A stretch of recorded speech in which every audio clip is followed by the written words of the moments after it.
لیکن اب ان کی شہادت کے بعد ایران کے نظام کو اس بات میں کوئی شبہ نہیں رہا کہ یہ ایک وجودی جنگ ہے، ایگزسٹینشل وار ہے، اور اسرائیل اور امریکہ کا مقصد نہ صرف اس نظام کو ختم کرنا ہے بلکہ ایران کی ریاست کو بھی ایک لحاظ سے ختم کرنا ہے، اس کو توڑ پھوڑ کا شکار کرنا ہے، اور وہ اس بات میں کنونس ہوتے جا رہے ہیں کہ مصالحت کا کوئی فائدہ نہیں۔ ایران میں پہلے ہی اس بات میں ایک بڑی حد تک اتفاق رائے تھی کہ ایران کو ایک لانگ وار سوٹ کرتی ہے، ایران کو جلدی اس جنگ سے نہیں نکلنا چاہیے، کیونکہ لانگ وار کے جو نتائج ہیں جو بین الاقوامی معیشت پر ہوں گے اور جو مختلف ملکوں کی سیاست پر ہوں گے وہ اتنے تباہ کن ہوں گے کہ ایران کو اسی میں ہی اپنا فائدہ نظر آ رہا تھا۔ اب ٹرمپ کو اگر آپ دیکھیں یہاں پر اور اسرائیل کو الگ کر کے دیکھیں تو اس میں مقاصد میں آپ کو فرق نظر آتا ہے۔ درست کہ اسرائیل نے یہ حملہ ایک ایسے وقت کیا ہے جب ٹرمپ اس بات کا اشارہ دے رہے تھے کہ جنگ جلد ختم ہونی چاہیے، وہ کہہ رہے تھے کہ فوجی مقاصد حاصل ہو گئے، اب یہ جنگ ختم ہو سکتی ہے، لیکن اسرائیل نے یہ حملہ کر کے ایران کو مجبور کر دیا ہے کہ وہ اب صرف فوجی جوابی کارروائی کی طرف جائے، اور ہم نے دیکھا ہے کہ ایران نے وہی کچھ کیا ہے۔ درست کیونکہ اسرائیل کو معلوم ہے کہ ایک تو انہیں ٹرمپ جیسا صدر آسانی سے نہیں ملے گا جو ان کے کہنے پر اس طرح کی جنگیں کرے، اور دوسری بات یہ ہے کہ اب اگر یہ جنگ ختم ہوتی ہے تو جس صورت میں یہ ختم ہوگی اس میں یہ دوبارہ جنگ کرنا بھی بہت مشکل ہوگا۔ تو زیغم صاحب کیا یہ کہا جا سکتا ہے کہ امریکہ اور اسرائیل اس وقت سفارتی گفتگو یا سفارتی میز بچھانا ہی نہیں چاہتے؟ یہ سیپریٹلی دیکھنا پڑے گا دونوں کو؟ امریکہ سیپریٹلی دیکھنا پڑے گا۔ میرا خیال ہے اس وقت ٹرمپ آف ریمپس دیکھ رہے تھے، وہ باہر نکلنے کا راستہ دیکھ رہے تھے کیونکہ ان کے اتحادی بھی ان پر دباؤ ڈال رہے تھے، لیکن اسرائیل نے یہ مناسب سمجھا کہ اس وقت ایسی کارروائی کی جائے کیونکہ اس کو دو فائدے ہیں۔ ایک فائدہ تو یہ ہے کہ امریکہ بھی اس میں الجھ کر رہ جائے گا اور جو الٹیمیٹ اینڈ جو چاہتا ہے اسرائیل وہ حاصل ہوگا، اور دوسری بات ہے کہ اگر یہ جنگ امریکہ ختم بھی کرتا ہے، باہر بھی نکلتا ہے، تو ایران کو جتنا نقصان پہنچایا جا سکتا ہے وہ پہنچا دیا جائے۔ درست ہو گیا زیغم صاحب۔ شہزاد صاحب، امریکہ کے انسداد دہشت گردی سینٹر کے ڈائریکٹر نے جو سٹیٹمنٹ دیا ہے این جنگ کے دوران، اس نے ٹرمپ کے جنگی بیانیے کو ہلا دیا ہے کہ ایران سے فوری خطرہ نہیں تھا، اور یہ کہہ کہ وہ خود بھی مستعفی ہو گئے اپنے عہدے سے۔ تو کیا امریکی پالیسی کے اندرونی تضادات بہت بے نقاب نہیں ہو رہے؟ کیا یہ امریکہ میں سیاسی بحران کا پیش خیمہ ہو سکتے ہیں؟ سیاسی بحران کا پیش خیمہ تو میں نہیں کہوں گا، لیکن یہ ضرور ہے کہ ہاں وہاں پہ آوازیں آتی رہتی ہیں اور آوازیں اٹھتی رہتی ہیں، اور یہی اس سیاسی نظام کی اگر کہا جا سکتا ہے کہ کسی حد تک ایک اچھائی اور خوبصورتی ہے کہ وہاں پہ آپ اپنی بات کہہ کے اور سنا سکتے ہیں دنیا کو، کوئی بات آپ کی روکتے نہیں ہے کہ یہ بات کرنی چاہیے یا نہیں کرنی چاہیے۔ دیکھیے، آپ کا جو سوال ہے بنیادی طور پر وہ جو بات ہوئی کہ علی لاریجانی کا جو حیثیت تھی وہ ایک کوارڈینیٹر کی تھی، وہ 4 حصوں جو 4 پاور سینٹرز ایران کے جو ہیں ان سے بات چیت کر کے ایک مربوط شکل ایرانین پالیسی کے سامنے لے کے آتے تھے، تو وہ تو شخص کو اتار دیا گیا، اور وجہ یہ نکال دیا گیا، اس کو ایلیمنیٹ کر دیا گیا، وہ اس لیے کہ اسرائیل نہیں چاہتا کہ سفارتی حل ڈھونڈا جائے۔ اسرائیل اس وقت بھی نہیں چاہتا تھا جبکہ امریکہ اور ایران عمان کے اندر تقریباً طے پا گیا تھا کہ وہ اس پہ ایگری کریں گے۔ کسی طریقے سے انہوں نے اس موقع کو بھی خراب کیا، اور اس کے بعد پھر امریکہ کو مجبور کیا یا ٹرمپ کو مجبور کیا کہ وہ جنگ میں شامل ہو جائے۔ تو اسرائیل نہیں چاہتا کہ سفارتی حل تلاش ہو، کیونکہ اس کا مقصد کیا ہے؟ اس کا مقصد یہ ہے کہ میں ایران کو اس سطح پہ پہنچا دوں جہاں پر شام ہے، جہاں پر عراق ہے، جہاں پر ہم نے لیبیا کو کیا، غزہ تو چل کرنا بہت مشکل ہوگا اس کے لیے اتنے بڑے ملک کو، لیکن یہ اس قسم کا حال چاہتا ہے کہ کبھی ایران کھڑا ہو کے سامنے نہ آ سکے۔ تو جب تک جنگ جاری رہے گی اسرائیل اپنے مقاصد کے قریب تر ہوتا جائے گا۔ یہ نہیں میں کہتا کہ مکمل طور پر حاصل کرے گا، لیکن جتنی تباہی لا سکتا ہے وہ لائے گا۔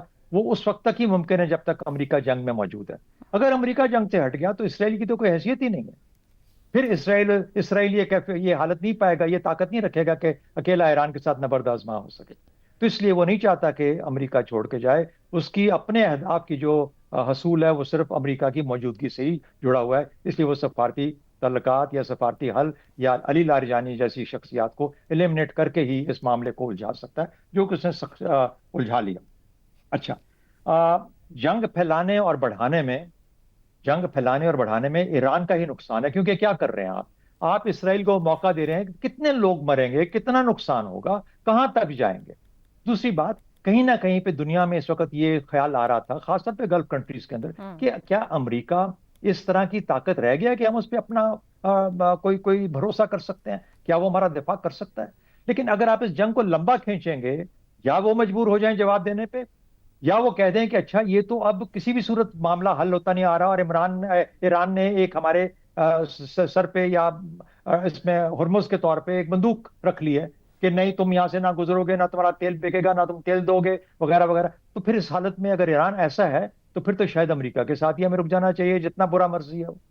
تو تھوڑا سا خیال کرنا پڑتا ہے کاسٹ اینڈ بینیفٹ کے اندر کہ لانگ ٹرم بینیفٹ کس طریقے سے حاصل کیے جا سکتے ہیں. وہ ملک جو اپنی سوچ کو تبدیل کرنے کے لیے تیار تھے، وہ ملک جو چاہتے تھے کہ ہرمز کو صرف ایران کی پرسنل پوزیشن نہ دیکھا جائے، بلکہ یہ دیکھا جائے کہ یہ ایک کامن واٹر وے ہے جس میں دنیا کی ٹریڈ چلتی ہے، تو لوگوں کی سوچیں بدلنا شروع ہو جائیں گی. لوگ کس لمبی جنگ کے اندر کیسے اپنا رویہ دکھائیں گے، یہ ہمیں نہیں پتا اس چیز کا کہاں تک بات جائے گی.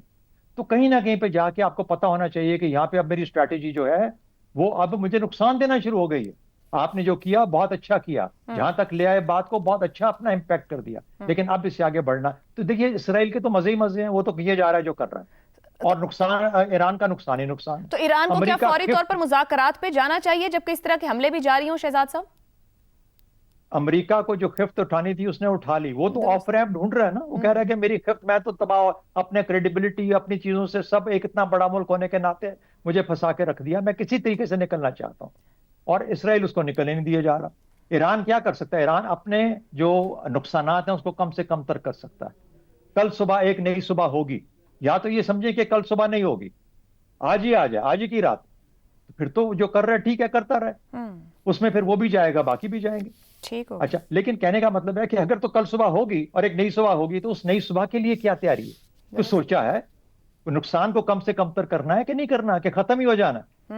خودکشی اسٹریٹجی نہیں ہوا کرتی. اسٹریٹجی کی افادیت ہوتی ہے ایک خاص وقت کے حساب سے اور مخصوص حالات کے حساب سے. وہ یا حالات بدل جائیں یا وہ وقت گزر جائے تو اسٹریٹجی ناکام اور فیل ہو جاتی ہے، کاؤنٹر پروڈکٹیو ہو جاتی ہے. تو میرا اپنا خیال یہ ہے کہ ایران، کیونکہ امریکہ تو آئی ڈونٹ نو ٹرمپ کی کیا سوچ ہے، کیا دماغ ہے اس کا، کوئی اس کو بتانے والا ہے یا نہیں. اسرائیل تو نہیں رکے گا. ٹھیک ہو گیا. جب تک امریکہ وہاں موجود ہے اسرائیل اپنا کام جاری رکھے گا. ان کو ڈیوائیڈ کرنا ہے دونوں کو، اسرائیل اور امریکہ کو، یہ اسٹریٹجی ہونی چاہیے ایران کی. ٹھیک ہو گیا. کیسے ان کو علیحدہ کیا جا سکتا ہے؟ درست. رضا رومی صاحب، علی لاریجانی کی شہادت اور ہم دیکھ رہے ہیں لیڈرشپ مسلسل ٹارگٹ ہو رہی ہے، یہ ایک عملیت پسند متوازن آواز بھی ایران سے خاموش کر دی گئی ہے. امریکہ اور اسرائیل کو اس پوری سچویشن میں ایک دیکھنا چاہیے، سیپریٹ ہینڈل کرنا چاہیے؟ کیا دونوں چاہتے ہیں مذاکرات پہ نہ جایا جائے، مزید ایران کو مزاحمت کی طرف دھکیلا جائے؟ عائشہ دیکھیے، جہاں تک ابھی تک جو اطلاعات آئی ہیں کہ اب امریکہ تو یہ چاہتا ہے کہ کوئی طریقہ جس سے مل جائے کہ آف ریمپ کا، یعنی کہ اس جنگ کو سمیٹنے کا، کیونکہ یہ جنگ نہ صرف پھیلتی جا رہی ہے بلکہ ہر دن مزید پیچیدہ ہوتی جا رہی ہے. امریکہ اور امریکہ کے جو اہداف تھے ابتدائی طور کے اوپر، اس کے لیے جہاں تک اسرائیل کا سوال ہے تو وہ بالکل جیسے بھی پہلے کہا گیا، اسرائیل تو چاہتا ہی یہ ہے شروع دن سے کہ ایران کی جو ریاست ہے وہ کولیپس کرے، ریاست وہاں پہ ختم ہو، جیسے پہلے ہم نے دیکھا عراق میں یا شام میں یا لیبیا میں، جہاں پہ ریاست بالکل ختم ہوئی اور کچھ خانہ جنگی کی صورتحال ہوئی. اور پھر بلکہ اسرائیل کی تو یہ اسٹیٹڈ پالیسی ہے کہ ریاست بھی کولیپس ہو اور ایران کے ٹکڑے ہوں. یہ وہ باقاعدہ اپنی مختلف جو ان کی سرکاری میٹنگز اور سرکاری کاغذات، وہ دستاویزات ہیں، ان میں اس طرح کے اہداف درج ہیں. اب یہ امریکہ اور اسرائیل کے تو شروع سے یہ مسئلہ رہا ہے، لیکن جس جنگ کے سے بالکل پہلے اسرائیل نے امریکہ کو گھیر گھار کے اس میں شامل کروا کر جو بھی ریزنز ہیں، اور وہ بھی اس پر بھی بحث ہو رہی ہے امریکہ میں کہ آخر کیا وجہ ہے کہ اسرائیل جو ہے وہ اس قدر حاوی ہو چکا ہے صدر ٹرمپ کی فیصلہ سازی پر اور ان کی قوت فیصلہ پر، کہ وہ امریکہ کے جو انٹرسٹ ہیں اور جو اس کی مفادات ہیں وہ بھی نظر انداز ہو رہے ہیں اس پورے پروسیس میں. تو اس میں تو کوئی شک نہیں کہ امریکہ یہ چاہتا ہے، لیکن پرابلم یہ ہے کہ امریکہ کی اس وقت مدد کرنے کو کوئی تیار نہیں ہے. جو یورپین الائز ہیں، جو سو کال اتحادی ہیں، وہ کہہ رہے کہ وہ تو نہ تو ابنائے ہرمز میں ساتھ دینے کو مگر تیار ہے. قطع کلامی کی معذرت، جہاں ٹرمپ کی فیصلہ سازی اور قوت فیصلہ نہ صرف باہر دنیا میں بلکہ امریکہ کے اندر بھی چیلنج ہو رہی ہے، اس ٹرمپ کو ٹرسٹ کیسے کیا جا سکتا ہے؟ خود ایران کے لیے ٹرسٹ بلڈنگ کا ایشو بنا ہوا ہے اس وقت.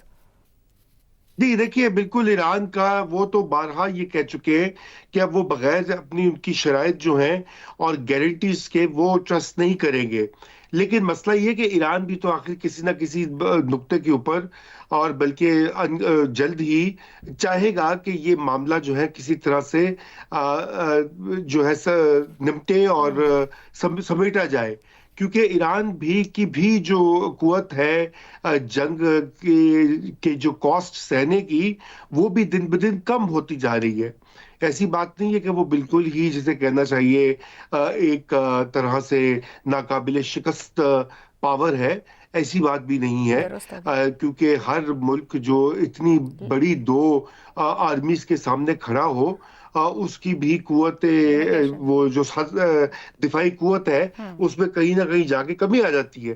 تو ایران بھی یہ چاہے گا، لیکن وہ گارنٹیز چاہتے ہیں. گارنٹیز دینے والے دیگر ایکٹرز ہوتے ہیں اور وہ اس وقت کوئی سامنے نہیں آ رہا. یورپ کا ذکر کیا، یورپ کے جو اتحادی ہیں وہ کہتے ہیں ہم ٹرمپ کو ٹرسٹ نہیں کرتے. نمبر ایک، روس سے اس نے بات کی ٹرمپ نے، لیکن روس بھی کچھ نہیں کر رہا ہے کیونکہ روس کا تو بڑا فائدہ ہو رہا ہے، اس کا تو تیل خوب بک رہا ہے. اور چین جو ہے وہ بھی آرام سے مزے سے دیکھ رہا ہے سائیڈ لائنز کے اوپر کہ اچھا ٹھیک ہے، اس کو امریکہ کو ایگزاسٹ ہونے دو اس پوری چکر میں. اور جہاں تک گلف سٹیٹس ہیں ان کے بارے میں بھی متضاد اطلاعات آ رہی ہیں.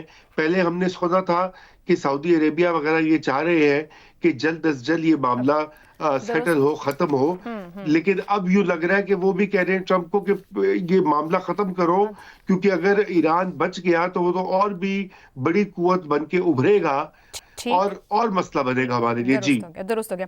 عامر صاحب، مگر ایران یہ کہہ رہا ہے کہ جنگ بندی نہیں، جنگ کا اب کی بار مکمل خاتمہ چاہیے. جنگ تیسرے ہفتے میں ہے. سپریم لیڈر نے ثالثی کی کوششیں مسترد کر دی ہیں، ان کی قیادت نشانہ بن رہی ہے، انفراسٹرکچر تباہ ہو رہا ہے، سپر پاور سے مقابلہ ہے. کیا جو معروضی حالات ہیں وہاں کے، وہ ایران کو سپورٹ کر رہے ہیں اس جنگ کو کنٹینیو کرنے کے لیے؟ دیکھیے، جب یہ پریزیڈنٹ ٹرمپ نے اپنی ٹیرف وار شروع کی تھی نا، تو وہ بڑے گھمنڈ، بڑے غرور سے کہا کرتے تھے کہ وہ ایک کاروباری شخص ہیں، وہ اس لیے ان کو ٹیرف کی اہمیت پتہ ہے اور ان کو پتہ ہے کہ اس کو ایک سیاسی ہتھیار کے طور پر کیسے استعمال کریں. اب مجھے لگ رہا ہے کہ انہوں نے اسی گھمنڈ اور اسی غرور کے زیر اثر اپنی زندگی کا سب سے بڑا گھاٹے کا سودا اسرائیل کے ساتھ کر لیا ہے. اور وہ اس لیے کہ جس مال کی انہوں نے اتنی بھاری قیمت ادا کی ہے نا، وہ مال تو کبھی آفر پہ تھا ہی نہیں. اسرائیل انہوں نے پٹی پڑھائی کی ہے رجیم چینج. ان کے دماغ میں رجیم چینج کا نقشہ تھا وہ وینزویلا والا تھا کہ چلیے اسے تھوڑا سا مشکل ہو جائے گا، لیکن بنیادی نقشہ وہی کہ اپنی مرضی کی حکومت اور پھر سے جو آپ کام کرانا چاہ رہے ہیں وہ کرا. جبکہ اسرائیل کا پہلے دن سے ایسا کوئی ارادہ نہیں تھا. وہ جیسے ہمارے دوسرے ساتھیوں نے کہا ہے کہ وہ تو ایران کو ایک بطور ایک فعال ریاست کے دیکھنا ہی نہیں چاہتا. تو وہ ہر ایسا امکان، یہ اس وقت بھی تو لوگ کہہ رہے تھے نا کہ معاہدہ ہو سکتا تھا، معاہدہ ممکن تھا اور بہت قریب پہنچ چکے تھے یہ جنگ چھڑنے سے پہلے بھی اس معاہدے کے، جس کو سبٹاج کیا گیا پھر یہ جنگ شروع کر کے. تو کوئی ایسا شخص جو کہ اس معاہدے کو ایران کے لیے ممکن بنا سکتا ہے اس کو اسرائیل نہیں چھوڑے گا. کل کو اگر مجتبی خامنئی نے کوئی ایسا اشارہ دیا کہ وہ مذاکرات اور کسی قسم کے معاہدے کے لیے تیار ہیں تو اسرائیل ان کو بھی مار دے گا. سو اس صورتحال میں نا مجھے لگتا ہے اشر کہ اب ٹرمپ جو ہے وہ خود اسرائیل کے ایک طرح سے ہاسٹیج بن چکے ہیں.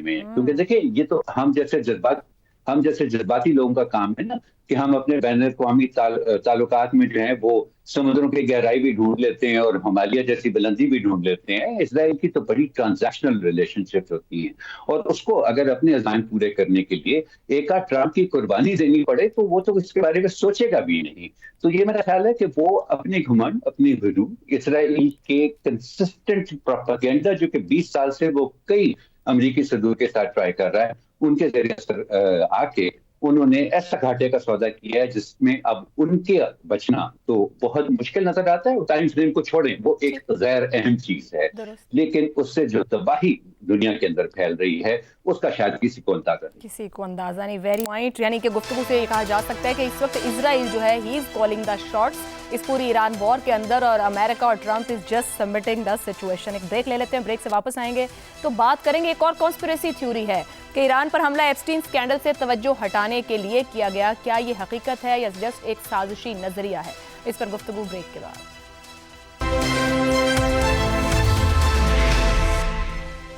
پروگرام میں ایک بار پھر خوش آمدید.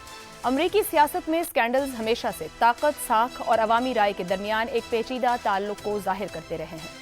انہی میں ایک نمایاں مثال جیفری ایپسٹین سے جڑا ہوا ایپسٹین اسکینڈل ہے، جو بنیادی طور پر ایک ایسے نیٹ ورک سے متعلق تھا جس میں بااثر شخصیات پر نوجوان خواتین اور بچیوں کے استحصال سے متعلق سنگین الزامات سامنے آئے. یہ اسکینڈل صرف ایک فرد تک محدود نہیں رہا، بلکہ اس نے امریکی اشرافیہ، کاروباری حلقوں اور سیاستدانوں تک کو اپنی لپیٹ میں لے لیا، جس کے باعث عوامی اعتماد کو شدید دھچکا پہنچا. اس نوعیت کے اسکینڈلز امریکی سیاست پر گہرے اثرات ڈالتے ہیں، لیکن یہ اثرات یکساں نہیں ہوتے. حالیہ سروے کے مطابق نصف امریکیوں نے یہ دعویٰ کیا کہ ڈونلڈ ٹرمپ نے ایران پر حملہ ایپسٹین اسکینڈل سے توجہ ہٹانے کے لیے کیا. اس میں 81% ڈیموکریٹس، 52% آزاد ووٹرز اور 26% ریپبلکن اس خیال سے متفق دکھائی دیتے ہیں، جبکہ وائٹ ہاؤس ان الزامات کو مسترد کر چکا ہے. تاہم اگر ماضی پر نظر ڈالی جائے تو واضح ہوتا ہے کہ اسکینڈلز ہمیشہ انتخابی نتائج کو تبدیل نہیں کرتے. 2016 میں ٹرمپ نے شدید اخلاقی الزامات کے باوجود ہلری کلنٹن کو شکست دی. 2024 میں ان کی کامیابی نے یہ ثابت کیا کہ ان کے حامی، خصوصاً میگا تحریک، جنوبی ریاستوں اور بائبل بیلٹ میں رہنے والے ووٹرز انہیں زیادہ اہمیت نہیں دیتے. چنانچہ یہ سوال اپنی جگہ اہم ہے کہ آیا ایران کے خلاف کارروائی واقعی ایپسٹین اسکینڈل سے توجہ ہٹانے کے لیے کی گئی؟ اس بات سے قطع نظر کہ اس دعوے میں کتنی سچائی ہے. ایپسٹین اسکینڈل نے اس وقت امریکی سیاست، اسرائیلی اثرات اور سیاست میں اخلاقیات کے حوالے سے بڑی بحث کو چھیڑ رکھا ہے. اسی پر پینل سے گفتگو رکھیں گے. سوال اس طرح سے: ایران پر حملہ ایپسٹین اسکینڈل سے توجہ ہٹانے کے لیے کیا گیا. امریکی عوام کے نصف حصے کی رائے سازشی نظریہ یا حقیقت کی عکاسی. رضا رومی صاحب، آپ کے خیال میں اس میں کتنی حقیقت ہے، کتنی کانسپریسی ہے؟ کیا اس طرح کی حقیقت اگر ہے تو امریکی سیاست کو متاثر کرے گی، جھنجھوڑے گی، یا پردے کے پیچھے چھپی رہیں گی؟ دیکھیے عائشہ، ایپسٹین فائلز جو ہیں اب وہ ایک کنسپریسی تھیری سے آگے نکل کر وہ ایک حقیقت ثابت ہو چکی ہیں، کیونکہ اس قدر بڑی تعداد میں ڈاکیومنٹیشن یا دستاویزی ثبوت جو ہیں اس پورے اسکینڈل کے اور اس کے تانے بانے کے، وہ اب سامنے منظر عام پر آ چکے ہیں. کون سا امریکی سیاستدان یا بڑا بزنس مین یا حکام کے طبقے سے تعلق رکھنے والا شخص نہ ہو جس کو کہ ایپسٹین نے اس پورے اپنے اسکینڈل میں شامل نہ کیا ہو، چاہے وہ اپنے جزیرے پر لے جا کر جو ہے وہ غلط کاری میں شامل کروانا ہو یا پیسے رشوت کی لین دین ہو. یہ ساری چیزیں جو ہیں یہ اب سامنے ان کے دستاویزی ثبوت آ چکے ہیں. اور مسئلہ یہ ہے کہ اس میں ساری ہی پارٹیز کے لوگ شامل ہیں، بلکہ امریکی جو حکمران طبقہ ہے وہ بہت بری طرح ایکسپوز ہوا ہے. لیکن اس میں جو سب سے زیادہ اس میں جن کے اوپر سوالات اور انگلیاں اٹھی ہیں وہ خود صدر ٹرمپ کی ذات ہے، اور اس کی بنیادی وجہ یہ ہے کہ وہ کئی بار پبلک میں یہ کہہ چکے ہیں کہ ایپسٹین اور وہ دوست ہیں اور وہ ایک دوسرے کو جانتے ہیں. ان کی تصاویر اس دوستی اور اس پورے اسکینڈل سے نظر ہٹانے کے لیے کیا ٹرمپ اس حد تک جا سکتے ہیں کہ ایک ملک پر جنگ چھیڑ دیں گے؟ دیکھیے، میں ذاتی طور پہ سمجھتا ہوں کہ شاید یہ جنگ والا معاملہ جو ہے وہ ڈائریکٹلی سے ریلیونٹ نہ ہو یا لنک نہ ہو، کیونکہ اس کی وجہ یہ ہے کہ یہاں پر جو اسرائیل کی جو پریشر ہے وہ بہت زیادہ اثر کر رہا ہے. اور وہی بیہائنڈ دا سین تو اسرائیل کے بھی لنکیجز موجود ہیں، ان کے لوگوں کی انوالومنٹ بھی ہے. جی اب یہ کہا جاتا ہے کہ ایپسٹین کے بارے میں کہ وہ مبینہ طور پر اسرائیلی جو سیکرٹ سروس ہے موساد اس کا ایجنٹ تھا، جس کا آپ اشارہ کر رہی ہیں، یا وہ ایجنٹ تھا یا اس کے تعلقات تھے، کیونکہ اس کے اوپر بھی بہت بحث ہو رہی ہے، لیکن یہ ابھی کوئی چیز حتمی طور کے اوپر فائنلائز نہیں ہوئی، یہ بھی ایک کنسپیریسی تھیوری کے زمرے میں ہی آتی ہے۔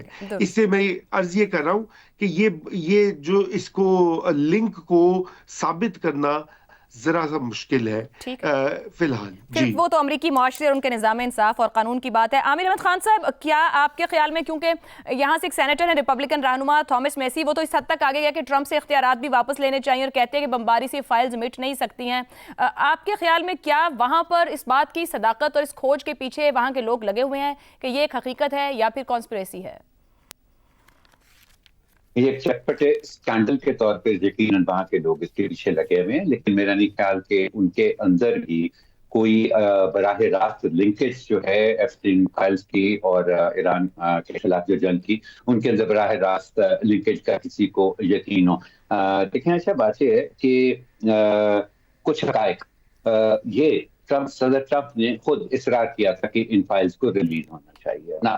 اب وہ ایک ایسے شخص ہیں جن کو پتا ہوتا کہ ان کے خلاف اتنے ڈیمنگ ثبوت ہیں چائلڈ سیکس ٹریفکنگ سے متعلق کہ وہ ان کا کریئر ختم کر سکتے ہیں، تو کیا کبھی وہ ایسا کرتے؟ زیادہ سے زیادہ ان کو یہی تھا کہ ہاں تھوڑی شرمندگی، چند تلخ سوالات کا جواب دینا ہوگا، اسی لیے انہوں نے اس کا اصرار کیا۔ اور جہاں تک یہ رائے جس کا آپ نے ذکر کیا ہے کہ آدھے نصف سے زیادہ امریکی جو ہے وہ سمجھتے ہیں کہ اس کا آپس میں تعلق ہے، دیکھیں وقت ہوتا تھا ایسا جب تماشا دیکھنے کے لیے جائے تماشا پر جانا ضروری ہوتا تھا، گھر بیٹھے بیٹھے نہیں آتے تھے، لیکن آج کل سوشل میڈیا وہ تماشا گھر گھر میں لے آیا ہے نا۔ اب ہر کوئی جو ہے وہ تماشبین بھی ہے، مبصر بھی ہے، تجزیہ کار بھی ہے، اس لیے آج کل اس طرح کے جو عوامی رائے پر مبنی سروے ہوتے ہیں، میرا نہیں خیال کہ ہم ان کو بہت زیادہ اہمیت دیتے ہیں۔ ٹھیک ہو گیا جی، ایک بریک اور بریک کے بعد گفتگو بڑھائیں گے۔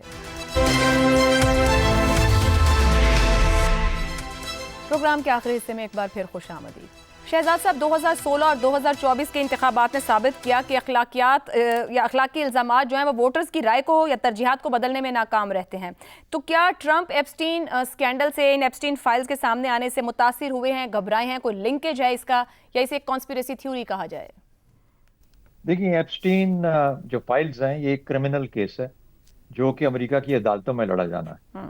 اس میں کون کیا پرسیپشن لیتا ہے، میرے حال میں اس کا عمل دخل بہت کم ہے۔ اخلاقی جواز یا قانونی جو چیزیں ہیں وہ میرے حال میں اخلاقیات اب کم ہے، قانونی زیادہ ہے، اور سیاسی طور پر اتنا پولرائزڈ وہاں پہ سب سلسلہ ہے کہ کوئی اس چیز کے بارے میں اتنی پرواہ نہیں کرے گا۔ تو یہ اندرونی سیاست کا ایک عمل ہے، اس کو میرے خیال میں ہم ان کی بیرونی جو چیزیں ہیں اس کے اوپر شاید کوئی اتنا زیادہ انٹرفیرنس نہیں ہونی چاہیے۔ دیکھیے، جب ٹرمپ آیا تھا اس نے 3 چیزیں کہی تھیں۔ اس نے کہا تھا میں وینزویلا میں کو اپنی سائڈ پہ کروں گا، یا وہاں پہ جو اس نے عمل کیا وہ کروں گا۔ اس کے بعد ایران کا اس نے رجیم چینج کا ضرور اس کے دماغ میں تھا، اور تیسرا کیوبا، اب وہ کیوبا کے پیچھے پڑ گیا۔ اچھا، اب یہ کہاں تک ممکن ہے، ہوتا ہے نہیں ہوتا، یہ ڈیپینڈ کرتا ہے کہ وہ کس طریقے سے اس کو عمل پذیر کرتے ہیں اور اس کے نتائج کیا نکلتے ہیں۔ ایران میں جو ہوا اس میں رجیم چینج تو نہیں ہوئی، وہ رجیم چینج کے لیے ہی گیا تھا اور وہ نہیں کر پایا، اور اب وہاں پھنسا بیٹھا ہے۔ تو یہ حقیقت ہے جو کہ اصل میں چاہے ایپسٹین ہوتا یا نہ ہوتا، اس نے یہ 3 چیزیں کرنی ہی کرنی تھی۔ تو اچھا، اس جنگ کے نتیجے میں کیا ہوا ہے کہ ٹرمپ اپنا ذاتی تشخص مجروح کر بیٹھا ہے، سیاسی طور پر بہت نقصان ہوا ہے، دھچکا ہے، اور اس کے بعد پھر معاشی طور پر بھی ایک بہت بڑا اثر پڑے گا اس کے اوپر۔ یہ 3 چیزوں کی بنیادی جو کلیکٹیو افیکٹ ہوگا وہ نومبر کے الیکشن میں نظر آئے گا، سیاسی طور پر وہ چہرہ سامنے آئے گا۔ تو یہ ایپسٹین سے ہٹ کے یہ جو معاملات باقی ہیں یہ زیادہ امپورٹنٹ ہے، زیادہ اہم ہے کہ ان کا اثر کس حد تک نومبر الیکشن میں آتا ہے۔ اینی وے، یہ اس کا آخری ٹینیور ہے، یہ اس کے بعد تو وہ کبھی الیکشن میں کھڑا بھی نہیں ہو سکتا۔ یہ اس کے اوپر پھر ہسٹری جج کرے گی کہ ٹرمپ صاحب کس قسم کے انسان تھے، کیسے صدر تھے، امریکہ کو کتنی مشکلات پیش آئیں، اور ان کی اسٹریٹجی یا سوچ یا پالیسیز کتنی غلط تھیں۔ بہرحال فی الحال ہم یہیں تک کہہ سکتے ہیں کہ اس کا اثر سیاسی طور پر ان چیزوں کا زیادہ آئے گا بنسبت ایپسٹین فائل کے، اور وہ نومبر میں واضح کے سامنے آ جائے گا۔ درست ہو گیا۔ زیغم صاحب، کیا امریکی سیاست میں طاقت اور اخلاقیات کا ٹکراؤ مستقل رجحان بن چکا ہے، یا پھر کہا جا سکتا ہے کہ اپنے داخلی معاملات سے نظر ہٹانے کے لیے ٹرمپ نے ایک جنگ کا آغاز کیا، یا صرف سازشی نظریہ ہے؟ وہ کہتے ہیں کہ ایک بندریا کے پاؤں جلنے لگے تو اس نے اپنے بچوں کو پاؤں کے نیچے رکھ دیا۔ یہ کہاوت ہمیں بتاتی ہے کہ جو بنیادی جبلتیں ہیں، بیسک انسٹنکٹس ہیں، وہ کتنی اہم ہوتی ہیں۔ اور سیاست میں جو طاقت کا کھیل ہے اس میں بنیادی جبلتیں بہت ہی زیادہ اہم ہوتی ہیں، اور سیلف پریزرویشن، اپنے آپ کو بچانا، تو بہت بڑی بنیادی ایک جبلت ہے۔ دیکھیے اسرائیلی وزیر اعظم کے بارے میں بھی کہا جا رہا ہے کہ جنگ ختم ہوگی تو وہ عدالتوں میں ہوں گے اور سزائیں بھی ہوں گی اور وہ شاید جیل بھی میں بھی جائیں گے، اس لیے وہ جنگ ختم نہیں کرنا چاہتے۔ اور یہ بات آپ نے ٹرمپ صاحب کے بارے میں بھی بتائی کہ ایپسٹین فائلز کی سے توجہ ہٹانے کے لیے وہ ایسا کر رہے ہیں۔ لیکن دیکھیے ٹرمپ نے جو جنگ شروع کی، بظاہر وہ کوئی لمبی جنگ نہیں لڑنا چاہتے تھے، درست، وہ وینزویلا جیسا کوئی کام چاہتے تھے، ایک پاپولسٹ کے طور پر اپنی واہ واہ کرانا چاہتے تھے کہ وہ جائیں گے، بمباری کریں گے 5-10 دن کے بعد اور مسئلہ ان کے حق میں حل ہو جائے گا اور وہ جیت کا اعلان کریں گے اور پھر ٹرمپ ہو جائے گی، واپس آ جائیں گے۔ وہ ایکسپیکٹ نہیں کر رہے تھے کہ ایسکیلیشن ہوگی، معاملہ اتنا بڑھ جائے گا، ایران ایسا سرپرائز دے گا اور معاملات ہاتھ سے نکل جائیں گے، حالانکہ ان کو بہت سے اپنے ساتھی یہ بتا رہے تھے۔ لیکن میرا خیال ہے اس جنگ کو قومی مفادات کی ٹرم میں اس کو واضح کیا جا سکتا ہے۔ ایک تو اسرائیل کا قومی مفاد، اسرائیل چاہتا ہے کہ ایران کا نظام بھی ختم ہو اور اس کی ریاست بھی ٹوٹ پھوٹ کا شکار ہو، اور ہمیں معلوم ہے کہ جب اسرائیل کا مفاد ہوتا ہے تو پھر امریکہ بھی اس کے پیچھے کھڑا ہوتا ہے۔ تاریخی طور پر امریکہ احتیاط کیا کرتا تھا، ہر بات نہیں مانتا تھا، کچھ حدود و قیود کا تعین کرتا تھا، لیکن ٹرمپ صاحب اسرائیل کو مکمل بیکنگ کر رہے ہیں اور ابھی سے نہیں کر رہے، شروع سے کر رہے ہیں۔ تو میرے خیال ہے قومی مفادات اور جس طرح کی پالیسی سازی ان دونوں ملکوں میں ہو رہی ہے، اس سے یہ بات واضح ہو جاتی ہے کہ جنگ اس طرح سے کیوں لڑی جا رہی ہے۔ درست ہو گیا جی، پروگرام کو ان پر لے کے جائیں گے۔ آپ چاروں کا بہت شکریہ، اجازت دیجیے، اللہ حافظ۔